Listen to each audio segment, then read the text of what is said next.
¿Conoces la guerra en la que se enfrentaron Inglaterra y Francia y que duró unos 116 años? Si no la conoces, no te preocupes y toma asiento, porque en Memorias de Pez hoy vamos a volver a viajar a la Edad Media para hablar de la Guerra de los 100 años.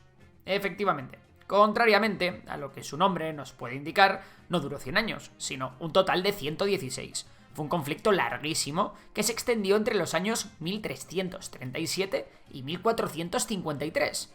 Bueno, tranquilo, que no estuvieron en guerra todos estos años, puesto que se fueron alternando guerras con treguas. Pero sí que fue un enfrentamiento muy duradero. Las naciones implicadas, principalmente Inglaterra y Francia, aunque a lo largo de la guerra se irían sumando más actores, como Navarra o los Países Bajos. Para hacerlo más breve, nos vamos a centrar en los principales conflictos entre ingleses y franceses. El origen de las tensiones entre Francia e Inglaterra se remonta al matrimonio entre Leonor de Aquitania y el rey de Inglaterra, Enrique II de Plantagenet. Un matrimonio que haría que el sucesor de Enrique, el futuro rey Ricardo I, poseyese el reino de Inglaterra y 2/3 de Francia. Desde ese momento, los monarcas franceses intentaron recuperar esos territorios. Felipe II Augusto, rey francés, consiguió recuperar gran parte, salvo Aquitania, que prestaría vasallaje a la monarquía francesa. Todas estas tensiones explotarían casi 2 siglos después, cuando Felipe VI de Francia y Eduardo III de Inglaterra vieron que sus relaciones se volvieron insostenibles a consecuencia de todos sus enfrentamientos dinásticos, territoriales y políticos. Sabemos que este conflicto es muy extenso y para que sea más sencillo de entender, vamos a dividir el conflicto en 3 etapas. La primera etapa va de 1337 a 1360, y esto comienza con uno de los primeros roces entre Felipe VI y Eduardo III, y este fue la muerte de Carlos IV de Francia, en 1328, que sin un heredero varón directo generó una crisis de sucesión en el reino. Eduardo III de Inglaterra, nieto de Felipe IV de Francia a través de su madre, reclamó el trono francés basándose en su ascendencia. Sin embargo, los nobles franceses prefirieron a Felipe de Valois, es decir, a Felipe VI, primo hermano de Carlos IV, como nuevo rey. Las tensiones entre ambos siguieron aumentando y el principal foco de tensión se encontraba en Gascuña. Gascuña es una región histórica del suroeste de Francia, dentro del Ducado de Aquitania, un feudo que se encontraba en territorio francés, pero que estaba bajo control inglés.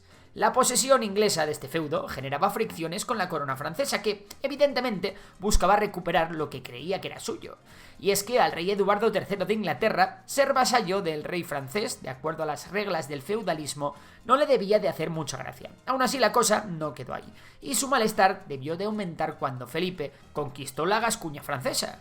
No contento con eso, el monarca francés también asaltó la costa sur de Inglaterra, destruyendo Southampton. Así, lo que comenzó como un conflicto sobre derechos feudales en Gascuña pronto se convirtió en una contienda con mucha más chicha en la que Eduardo III terminó por reclamar formalmente el trono francés y declarar la guerra a su enemigo.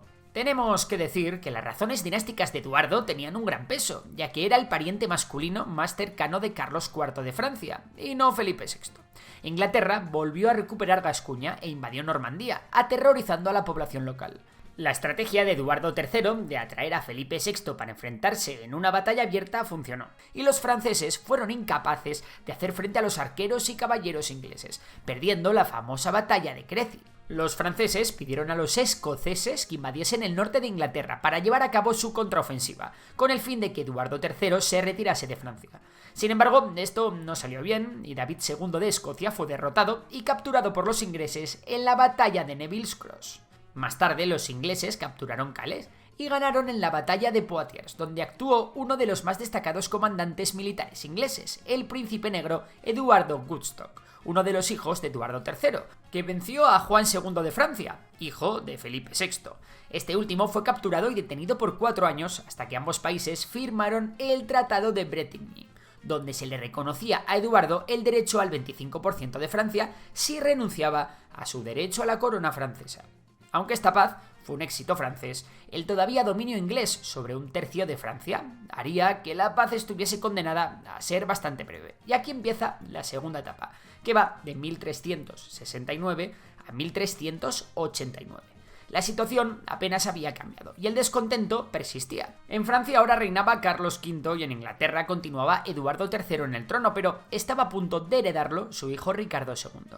Y es que, por mucho acuerdo que se firmase, Carlos V lo tenía bien clarito. Así resultó que tras 10 años de paz, el tío se lanzó de nuevo a por los territorios que sus antepasados habían perdido.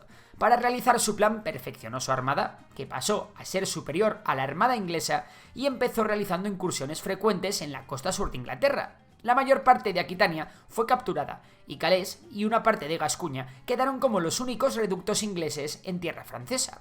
El plan de Carlos funcionaba, y así se fueron sucediendo las victorias francesas frente a las inglesas. En mitad de este enfrentamiento se produjo un relevo generacional, ya que fallecieron tanto Eduardo III como Carlos V, dejando paso a Ricardo II y a Carlos VI.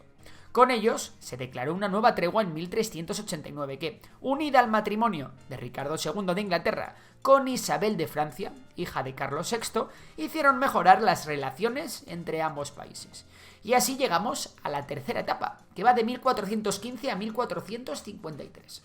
Y es que la tregua sirvió para que ambos países, cansados de darse de leches entre sí, se dieran un respiro. Así que la situación era la siguiente. En Inglaterra, Ricardo II había sido arrestado y acusado de ejercer una mala administración en el reino y abusar de su poder. Así que su primo, Enrique, perteneciente a la casa Lancaster, se proclamó rey, pasando a ser Enrique IV. Ricardo murió en circunstancias no explicadas, y aunque la versión oficial dice que fue por inanición, muchos historiadores no se ponen de acuerdo y sugieren que pudo haber sido asesinado por Enrique IV. A Enrique IV le sucedería su hijo Enrique V en el trono de Inglaterra, y este, para legitimarse en el trono y acallar cualquier sospecha, decidió hacer algo que le aportase fama y oportunidades. Y qué mejor que hacerse con el territorio francés.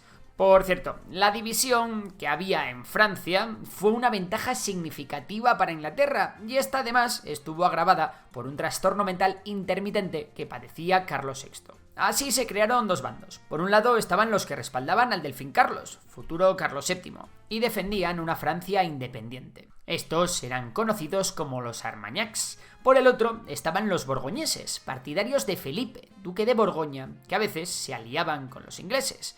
Y ahora seguimos con los ingleses. Enrique V decidió invadir Normandía en 1415.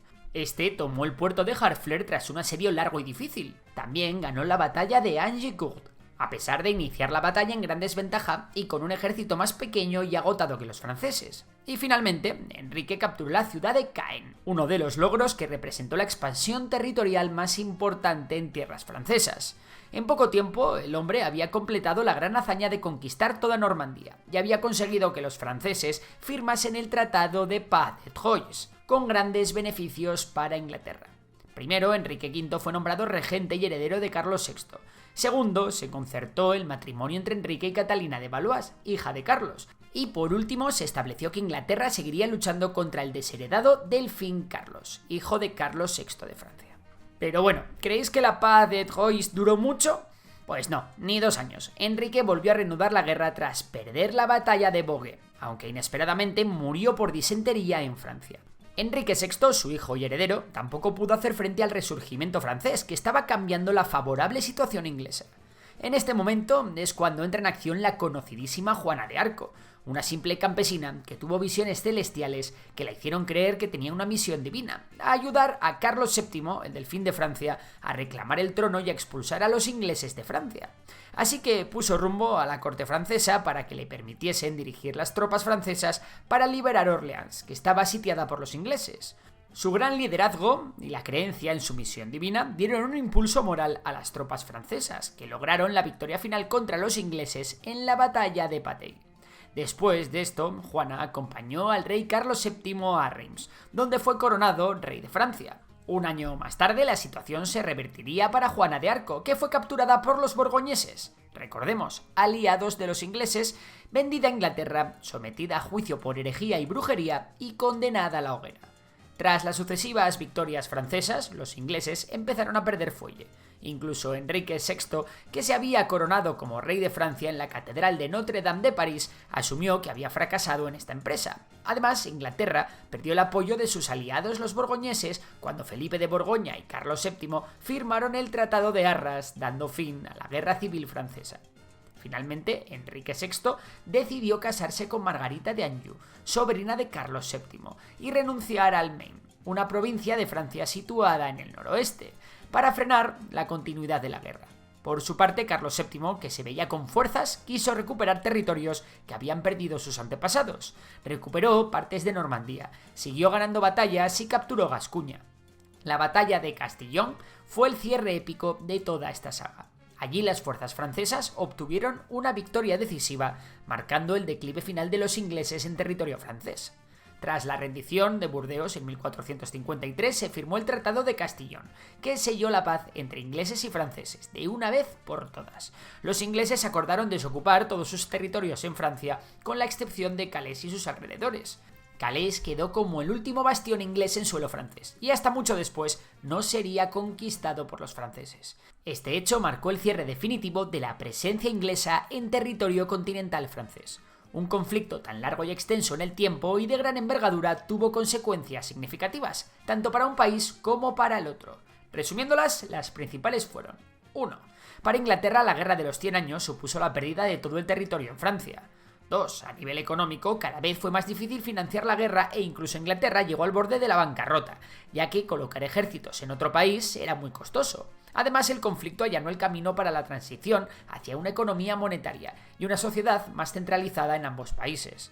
3. También contribuyó al desarrollo de la artillería y la tecnología militar, como las armas de pólvora, que se hicieron más eficientes. No olvidemos tampoco que se fortalecieron y adaptaron los castillos y las ciudades para hacer frente a posibles amenazas. 4. Las monarquías nacionales de Inglaterra y Francia, que emergieron con mayor autoridad centralizada, se consolidaron. 5. Y por último, esta pelea tan larga y dura contra el enemigo llevó a que la población de ambos países desarrollaran un sentido más profundo de identidad nacional, desarrollando un nacionalismo primitivo. En resumen, la Guerra de los 100 años fue un conflicto monumental, desde sus raíces en las disputas de sucesión hasta sus complejas fases y consecuencias. La guerra dejó un legado duradero en la historia europea. Marcada por eventos épicos y grandes figuras, sigue siendo un capítulo fascinante y trascendental en la narrativa de la Edad Media. Su impacto resonó tanto que ha dejado una profunda huella en la memoria colectiva de Francia e Inglaterra. Y con esto llegamos al final del vídeo. Si te ha gustado, ya sabes que puedes dar a like, suscribirte y seguir a nuestros otros canales. Memorias de Tiburón y Memorias de Dolly, en los que hablamos de economía y ciencia respectivamente. Por lo demás, un saludo y hasta la próxima.